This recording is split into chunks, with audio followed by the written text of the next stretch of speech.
नमस्कार मित्रांनो, लग्नानंतर होईल प्रेम या मालिकेच्या पुढील काही भागामध्ये मित्रांनो आता जे काही गुरुजींनी हे नात्याचं सत्य आता सर्वांच्या समोर सांगितलेले असते, तेव्हा मात्र आता नक्की आता जीवा आणि नंदिनी आणि पार्थ आणि काव्या यांच्यामध्ये काहीतरी सुरू आहे असं आता मानिनीला म्हणजे समजलेलं असतं।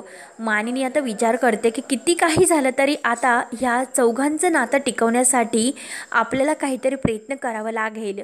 म्हणून आता गुरुजींनी सांगितल्याप्रमाणे मानिनी आता ह्या चौघावर लक्ष ठेवून असते, नक्की यांच्यामध्ये प्रेम आहे किंवा नाही। मानिनी आता सगळं काही शोधण्याचा प्रयत्न करते आणि आपल्या जे काही घराला लागलेला शाप आहे की आता हे म्हणजे जीवा आणि नंदिनी काव्य आणि पार्थ हे यांचं जे काही नातं तोडण्याचा जे प्रयत्न करत आहे ते मात्र आता व्हायला नको। यासाठी मानिनीने मात्र आता ह्या चौघांना एकत्र येण्यासाठी भयानक प्लॅन केलेला असतो।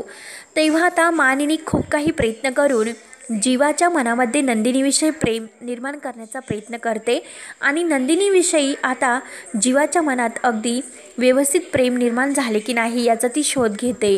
या दोघांमध्ये नक्की काय आहे हे शोधण्याचा मानिनी पुरेपूर प्रयत्न करते। त्यानंतर आता इकडे काव्या आणि पार्थ यांच्यामध्ये नक्की काय सुरू आहे हे सुद्धा शोधून त्या दोघांना एकत्र कसं आणता येईल यासाठी ती प्रयत्न करायला सुरुवात करते आणि त्यासाठी तिला मिथुन काकाची खूप मदत होते। 6 महिन्यानंतर आता यांच्या नात्याला एकही वेगळं वळण लागते, कारण काव्यामध्ये हळूहळू बदल होतो आणि ती लगेच पार्थला घट्ट मिठी मारते आणि प्रपोज करते। तर इकडे जीवा आता नंदिनीला म्हणत असतो की हे बघा, आता आपल्यामुळे घरामध्ये त्रास नकोय। नंदिनी तर ऑलरेडी जीवाच्या प्रेमात पडलेलीच असते आणि ती म्हणते की आता उशीर कशाला, लग्नानंतर होईलच प्रेम।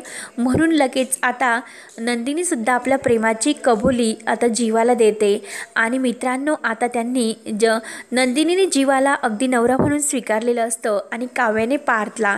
तेव्हा आता यांचा हनीमून दणक्यात कसा साजरा होतो आणि पुढे काय होईल, मानिनीने केलेल्या प्रयत्नामुळे आता हे सगळेजण एकत्र येतात हे पाहणं आता खरंच खूप असं रंजक ठरणार आहे।